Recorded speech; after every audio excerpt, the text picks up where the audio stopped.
Well, it is officially 2025, which means that I have compiled my list of the worst comic books I read in 2024, focusing on ongoing monthly releases primarily, and excluding graphic novels and crowdfunded projects. So without further ado, here is my definitive list of my top 10 worst comics of 2024. Coming in at number 10, we have a tie between Punisher by David Pepose and Fire and Ice by Joanne Starr. These two series only released 1 to 2 issues in 2024, so I didn't really give them as much weight or credence as the other titles. However, if they had come out with a full series worth of issues, they would have definitely made it into my top 5 worst of the year. Starting off with The Punisher. The Punisher, a character steeped in controversy and brimming with a raw, uncompromising edge, has been tragically neutered in this latest iteration. Marvel, seemingly cowed by the character's inherent darkness and the potential for social backlash, entrusted this iconic anti-hero to one of the weakest-minded writers currently writing in comics. The result is a profoundly disappointing experience. This quote-unquote new Punisher is a pale imitation of his former self, a hollow shell devoid of the grit and intensity that once defined him. He's a bland, forgettable protagonist, lacking the substance, the motivation, and the sheer animalistic drive that made him such a compelling figure in the past. Reading this series, one is left with a gnawing sense of, why? Why was this even made? The Punisher in the hands of masters like Chuck Dixon and Mike Baron was a force of nature, a vigilante who embodied a raw, unfiltered rage. Garth Ennis in his seminal run pushed the boundaries, exploring the darkest corners of the human condition and delivering a brutal, unflinching portrayal of violence and its consequences. This 2024 incarnation, however, lacks any such ambition. It is a sanitized, watered-down version of the character, devoid of the moral complexity and the unflinching brutality that made him so compelling. Ultimately, Punisher by David Pepose feels like a cynical attempt to capitalize on the character's popularity without the courage or the creative vision to deliver a truly compelling story. It's a missed opportunity and a fart in the wind that fails to live up to the rich legacy of this iconic anti-hero. Fire and Ice in its current form defies coherent description. It's a chaotic, nonsensical jumble of images and words, a hallucinatory experience that leaves the reader utterly bewildered. The narrative, if one can even call it that, resembles the incoherent ramblings of a fever dream, a stream of consciousness that lacks any discernible logic or structure. The artwork mirrors this chaotic descent into madness, crudely drawn, resembling something hastily sketched on a napkin with crayons. The visuals fail to convey any sense of form, depth, or meaning. The characterizations are equally appalling. Superman, Martha Kent, and other iconic figures within the DC universe, each imbued with a rich history and complex personality, are reduced to hollow caricatures, mere mouthpieces for the writer's schizophrenic ramblings. Any semblance of depth, any hint of the nuanced characterizations that had defined these characters for decades is utterly obliterated. Fire and Ice is a unique experience, not for its artistic merit or its compelling storytelling, no, but for its sheer, unadulterated awfulness. It is a misguided and incomprehensible pile of crap. One can only marvel at the sheer audacity of its creators, who somehow managed to translate this chaotic vision from their minds onto the printed page. Number 9. Ultimate Spider-Man by Jonathan Hickman. Ultimate Spider-Man, despite the universal praise it seems to garner from every corner of the comic book YouTube sphere, remains an utter enigma to me. I struggle to comprehend the source of this widespread acclaim, as the series, in my humble opinion, constitutes as a monument to mediocrity. This book epitomizes the worst excesses of decompressed storytelling. Issue after issue, agonizingly little of consequence transpires. We are already on issue 12 going into issue 13 and it feels like nothing has happened. We're subjected to endless conversations, mundane character moments, and a geriatric snail's pace. Where's the action, the excitement, the sense of urgency that should define a superhero comic? The sheer waste of talent is particularly galling. Marco Cicchetto, an artist of undeniable skill, is consistently relegated to illustrating static scenes of characters just sipping drinks in a bar or lounging in a sauna. Imagine the breathtaking spectacle of Cicchetto's artistry unleashed upon dynamic action sequences upon the vibrant cityscape of New York. Instead, we're treated to page after page of meticulously rendered conversations, a cruel and unnecessary squandering of his considerable talents. Ultimate Spider-Man, in its current form, feels more like a soap opera than a superhero comic. It's a tedious exercise in character introspection that lacks the energy, the excitement, and the sheer kineticism that should define a Spider-Man story. Number 8. X-Men by Jed MacKay. Jed MacKay's run on X-Men has been a resounding disappointment. The X-Men title, once a beacon of hope, innovation, and a ton of fun action and adventure, has descended into a frustratingly mediocre affair, plagued by a litany of creative missteps. The assembled team that Marvel has put together feels haphazard and ill-conceived. Cyclops, Beast, Psylocke, Magic, Juggernaut, Magneto, Temper, and Quentin Quire, a disparate group of individuals with vastly different personalities and agendas, lack any discernible chemistry together. Their distinct voices are muffled by generic dialogue that could be swapped between characters without any consequence, lacking the distinctive voices that have always defined the characters. Moreover, their interactions feel forced and unnatural as well, lacking the genuine camaraderie and cohesiveness that has always been hallmarks of the X-Men team. Within this team, Kid Omega, otherwise known as Quentin Quire in particular, emerges as an egregious offender. His presence in this series is incessantly irritating, and his juvenile antics overshadow the more serious narrative threads. The inclusion of Quentin, far from being a quirky addition, feels like it serves only to disrupt the established tone.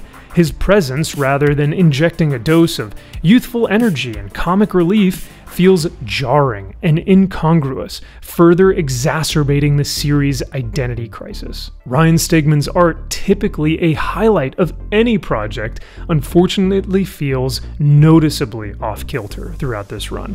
The dynamic energy that usually defines his work feels completely absent, replaced by a sense of hurriedness or potentially even laziness. The result is a visual experience that lacks the vibrancy and character that has come to define Stegman's style. And finally, the introduction of the main villainous organization is a particularly egregious and hilariously shoehorned misstep. The organization is called, and get this, 3K, as in, you guessed it, KKK, which alone is extremely cringe-inducing and eye-rolling because of how on the nose it is. This thinly veiled allegory and heavy-handed approach, devoid of any subtlety or nuance, feels both clumsy and ridiculous. It completely falls flat, leaving a bitter taste of forced social commentary. Ultimately, Jed MacKay's X-Men is a disappointing and forgettable entry in the long and storied history of this iconic franchise. It's a series that fails to capture the essence of the X-Men, offering instead a bland and uninspired story burdened by poor execution, inconsistent tone, and a disregard for the very essence of its characters. Number 7. Exceptional X-Men by Eve L. Ewing. Exceptional X-Men, in theory, presents a somewhat interesting premise. Kitty Pryde, grappling with the fallout of Krakoa's destruction and the X-Men scattered to the wind, attempts to find normalcy in the face of overwhelming grief and uncertainty. However, the execution falls tragically flat, delivering a soul-crushing slog of existential angst and self-indulgent introspection and monotony. The introduction of a new cast of young mutants intended to provide a sense of hope and renewal instead feels like a forced attempt to inject life into a lifeless narrative. These characters, with their exaggerated personalities and underdeveloped backstories, come across as caricatures, offering little in the way of genuine engagement. The story's pacing is glacial, moving at a snail's pace through mundane, slice-of-life scenarios. Kitty's attempts to navigate a normal life working at a diner, dealing with the awkwardness of a budding lesbian romance, feels forced and contrived, lacking any genuine emotional resonance. This relentless focus on Kitty's internal struggles, while potentially well-intentioned, quickly becomes monotonous and emotionally draining. The writing also lacks any real spark of creativity. The dialogue is often stilted and unnatural, while the narrative itself feels aimless and directionless. The art, while not technically inept, fails to capture any of the emotional weight or the visual dynamism that the story desperately needs. Exceptional X-Men is a profoundly disappointing read, a self-indulgent exercise in navel-gazing that offers little in the way of entertainment or meaningful exploration. This is just another mundane, forgettable waste of space and paper, completely worthless to talk about, read, or give any time, attention, or money to. Number 6. Nyx by Colin Kelly and Jackson Lansing. With phrases like, "Mutants are an endangered community that has protected its oppressor. We protected them in the most colorful outfits we could manage." And Rock's News called it a riot, but that's because they're evil and super racist. And I hate that for you, but tonight you live your truth. Nyx, from its inception, presents itself as an artistic and ideological failure. The artwork, to put it bluntly, is an insult to the very notion of visual storytelling. It lacks any discernible style, any unique visual voice, and the panels are haphazardly arranged, a chaotic jumble of images that fail to convey any sense of narrative flow or spatial understanding. The artists, seemingly devoid of basic artistic competence, produce work that would be considered amateurish even by the standards of a kindergarten art class. But the artistic deficiencies are merely a symptom of a much larger and deeper issue. The story itself is a thinly veiled vehicle for the writer's ham-fisted social commentary. Nyx presents a simplistic, one-dimensional worldview, reducing complex social issues to close-minded black and white narratives. Mutants are portrayed as the ultimate victims, an oppressed minority facing constant persecution from human supremacists. It is maliciously used to make young readers believe that in order for you to be a hero, you have to be a victim of racism, homophobia, or patriarchy. There's no real story other than following around these young activist mutants in their day-to-day lives, going to mutant rights protests, mutant pride concerts, nightclubs, bars, and raves. The narrative, rather than engaging in nuanced exploration of social justice, resorts to tired tropes and simplistic slogans. The quote-unquote truth seekers, the antagonists of this story, are portrayed as cartoonishly evil, representing the worst of humanity. There is no room for nuance and no attempt to understand the complexities of opposing viewpoints. The comic attempts to appeal to a younger audience, but its condescending tone and idiotic worldview will likely alienate even the most impressionable readers. Moreover, the kids who Marvel is making this for aren't reading comics. They're watching TikTok and playing video games.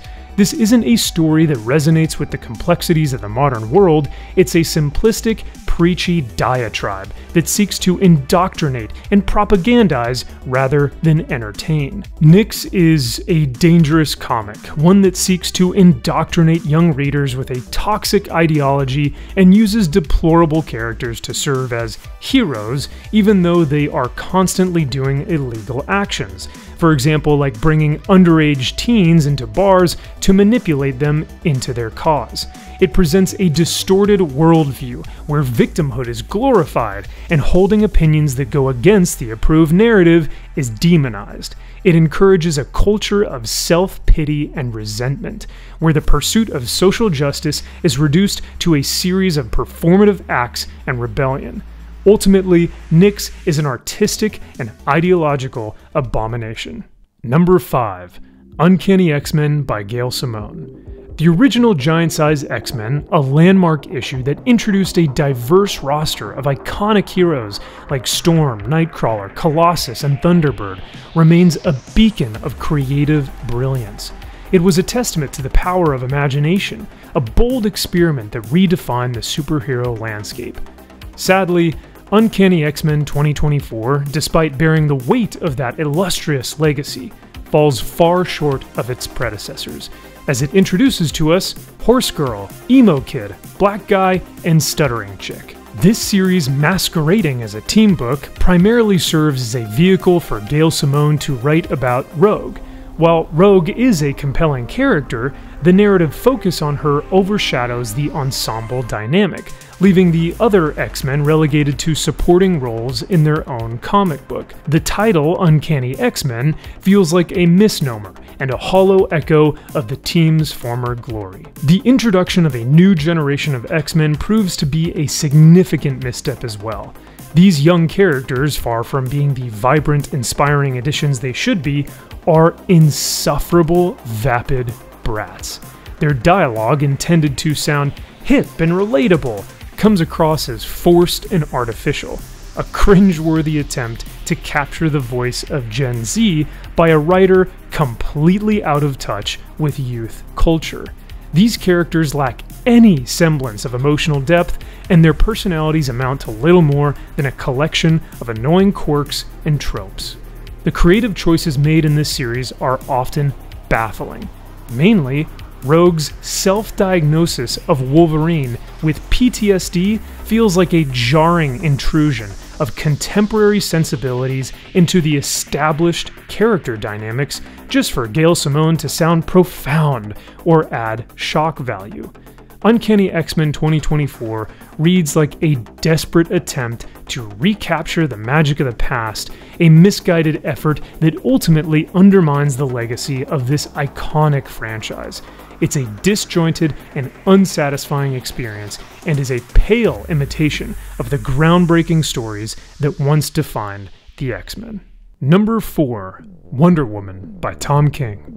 In September of 2023, Tom King and DC released issue 1 of their Wonder Woman series, where after a mysterious Amazonian is accused of mass murder, Congress passes the Amazon Safety Act, barring all Amazons from US soil.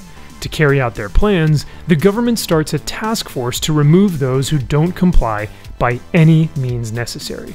In her search for the truth behind the killing, Wonder Woman finds herself an outlaw in the world she once swore to protect.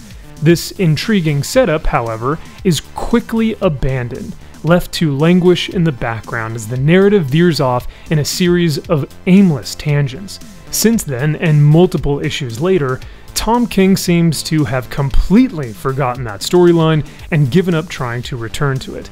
King's prose, once lauded for its poetic flourishes, now feels bloated and self-indulgent. Empty platitudes and meandering philosophical pronouncements suffocate the narrative, drowning the reader in a sea of verbosity. King seems convinced that by bombarding readers with grandiose pronouncements and incessant internal monologues, that he's elevating the comic to the realm of high art. Instead, he creates a frustratingly opaque experience, a wall of text that obscures any semblance of genuine emotional resonance. King's portrayal of women is equally problematic. Diana, while undoubtedly powerful, is reduced to a one-dimensional girl boss archetype. Even the villain, the Sovereign, contributes to this problematic portrayal, endlessly extolling Diana's virtues in a manner that reeks of the author's own insecurities, which perfectly matches his weird, insecure, male feminist white knight fantasy. The beautiful artwork of Daniel Sampere, a true highlight of the series, is tragically squandered on this meandering, self-indulgent narrative. Sampier's stunning visuals are constantly overshadowed by King's impenetrable prose, a master artist forced to illustrate a story that ultimately fails to live up to its artistic potential. Wonder Woman in the hands of Tom King has become a vehicle for the author's own self-aggrandizement, a platform for him to indulge his own philosophical musings and demonstrate his perceived intellectual superiority. The result is a deeply unsatisfying experience, a hollow echo of the powerful and inspiring stories that have defined this iconic character for generations. Number 3, Amazing Spider-Man by Zeb Wells, specifically issue number 55. ASM number 55 reads like a desperate attempt to inject realism into the Spider-Man mythos, but instead delivers a cringeworthy and utterly forgettable experience. The core concept, a dinner date interrupted by supervillains, has potential, but the execution is a baffling display of missed opportunities. The most egregious offender is the extended sequence of Shay berating Peter for over 8 pages that are dedicated to solely a monotonous visual barrage of 6-panel grids featuring the same recycled art. Shay with an identical scowl, and Peter with an identical expression of abject apology. This repetitive visual motif not only highlights the artistic laziness, but also drains any emotional weight from the scene. The climax of this issue is equally baffling. Instead of engaging in a dynamic, action-packed confrontation with Rhino and Screwball, Peter resorts to an embarrassingly pathetic display of self-pity. He attempts to reason with the villains, bearing his soul with the emotional depth of a Hallmark card. To the reader's disbelief, Rhino and Screwball are so moved by Peter's vulnerability as he says, quote, "Can you just knock it off?" dismissing the fight with a wave of the hand and offering him their blessings for a successful date, sympathizing with him as they talk about their awful luck on the dating apps. This de-escalation not only robs the encounter of any sense of danger or consequence, but also fundamentally undermines the established characterizations of Rhino and Screwball. These formidable villains, known for their brute strength and ruthless aggression, are reduced to sympathetic figures, their intimidating personas completely neutered. This trend of diminishing the stakes and trivializing conflict has plagued the main title of Amazing Spider-Man for far too long. With this issue in particular, Zeb Wells exemplifies this unfortunate trend, delivering a story that lacks any sense of urgency, excitement, or genuine stakes. ASM number 55 is a pathetic excuse for a Spider-Man comic book and a hollow shell of what this iconic character deserves. It is a disheartening reminder of the creative bankruptcy that currently plagues the Marvel Universe. Number 2. Ice Cream Man issue number 42 by W. Maxwell Prince. W. Maxwell Prince, once a celebrated voice in the world of comics, has irrevocably tarnished his legacy with this deeply disappointing issue. Instead of crafting a chilling tale of a supernatural dread, Ice Cream Man number 42 descends into a venomous diatribe, a blatant act of self-indulgence that betrays the trust of his longtime readers. The premise, a family moving into a haunted house, initially holds promise, but instead of confronting traditional horrors like ghouls and ghosts, Prince unleashes a grotesque caricature of conservative America, painting all Republicans, Christians, and Trump supporters as monstrous figures. This isn't subtle social commentary. It's a thinly veiled manifesto, a desperate attempt to score cheap political points and pats on the back from his peers rather than tell a compelling story. This issue could have been a powerful exploration of contemporary anxieties. It could have delved into the chilling realities of censorship, the divisive nature of identity politics, and the erosion of individual freedoms.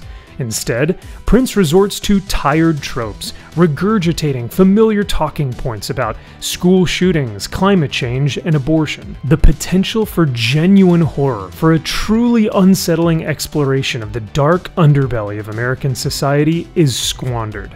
Prince could have delved into the systemic corruption of our political system, the horrifying realities of human trafficking, or the insidious grip of organized crime. But no, instead he chooses to preach to the choir, offering no nuance, no empathy, and no genuine attempt at artistic expression.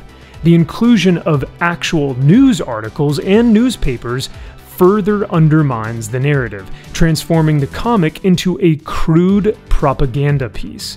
This is not storytelling. It is a blatant attempt to manipulate the reader, to confirm pre-existing biases, and to alienate anyone who dares to hold a different perspective. Ice Cream Man number 42 is a vile, mean-spirited, and deeply divisive work. It's a betrayal of the medium, a slap in the face to longtime fans, and a cautionary tale about the dangers of allowing personal ideology to overshadow artistic integrity. But before we get to my number one worst book of 2024, here are my dishonorable mentions. Gotham City Sirens by Leah Williams, the comic made for vapid and vacuous empty-headed bimbos, written by a vapid and vacuous empty-headed bimbo, where the villain of the comic is Punchline, as a hot tub streamer who uses her simp subscribers as henchmen to do her bidding. Iron Man by Spencer Ackerman. The dialogue in this reads like a stock portfolio with all the fun and excitement of a funeral. Iron Man is a disheveled, decrepit shadow of his former self who does nothing heroic or meaningful. Alan Scott Green Lantern by Tim Sheridan. With all the subtlety of a jackhammer, Tim Sheridan actively writes Alan Scott with only one character trait: gay. We're also introduced to one of the most convoluted and nonsensical origins of the Lantern Rings. Oh, and by the way, this comic was famously known for Tim Sheridan's embarrassing video marketing his book by saying, "Buy my book to own the chuds." Daredevil, Woman Without Fear, Trinity Special Number 1, Weapon X-Men, and Laura Kinney Wolverine. These worthless, unpopular knockoff versions of the original characters can all be summed up with this: insufferable and arrogant girl bosses who condescendingly chastise, belittle, and patronize their male counterparts. The women in these books constantly try to prove that they aren't just the sloppy seconds of already established characters, but are in fact the bestestest ever. And finally, This Land Is Our Land, a Blue Beetle story. So my last dishonorable mention could actually be in my top 5 worst books of this year, but considering that it is a YA graphic novel and not a monthly single-issue title, I had to put it here. Julio Anta's This Land Is Our Land, a Blue Beetle story, masquerades as a young adult comic, but beneath its brightly colored veneer lies a deeply disturbing message. The story, rather than an engaging and nuanced exploration of social issues, descends into a crude and manipulative portrayal of a specific subset of YouTube and its fans, dehumanizing, demonizing, and vilifying them. Anta's narrative chronicles the radicalization and indoctrination of Blue Beetle's white male friend, depicting his descent into extremism with a chilling lack of nuance. The story paints a one-dimensional portrait of this individual, reducing him to a collection of harmful stereotypes. There is zero attempt to understand the underlying motivations of this individual, the complexities of his worldview, or the potential for genuine human connection. Finally, coming in at my number 1 worst book of 2024 is Dazzler by Jason Liu. The X-Men line has unfortunately sunk to new lows in 2024, a year that even eclipses the insipid Krakoa era. But amidst the sea of disappointment, Dazzler emerges as a particularly egregious offender. Even though the character Dazzler has fairly good potential, she is tragically misrepresented in this misguided and ultimately forgettable series. The Dazzler series, in my humble opinion, stands as a monument to creative failure. While the other series in my worst of 2024 list possess at least some redeeming qualities, Like the stunning artwork of Daniel Sampier and Wonder Woman, or the intriguing premise of Ice Cream Man before its inevitable derailment, Dazzler offers absolutely nothing of value. This series is a barren wasteland, a desolate landscape devoid of any artistic merit or compelling storytelling. The writing is insipid, the characters are bland, and the plot, if one can even call it that, is a meandering, incoherent mess. Instead of subtle social commentary, the book resorts to heavy-handed pandering, delivering its message with the subtlety of a sledgehammer through Dazzler's lyrics. Any attempt at nuance is utterly lost in a cacophony of forced pronouncements. It is a comic that actively repels the reader, making it a chore to endure rather than an enjoyable reading experience.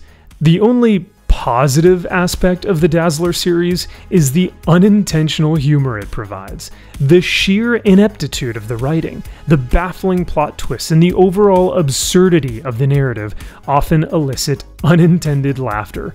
Ultimately, the end of the Dazzler series is the only true positive outcome. It is a merciful end to a creatively bankrupt endeavor and a welcome relief from the ongoing assault on the senses. Well, that was my list of the worst comics I read in 2024. Were there any that I missed? Let me know in the comments section of this video. As always, thank you guys so much for watching, and I'll see y'all in the next one.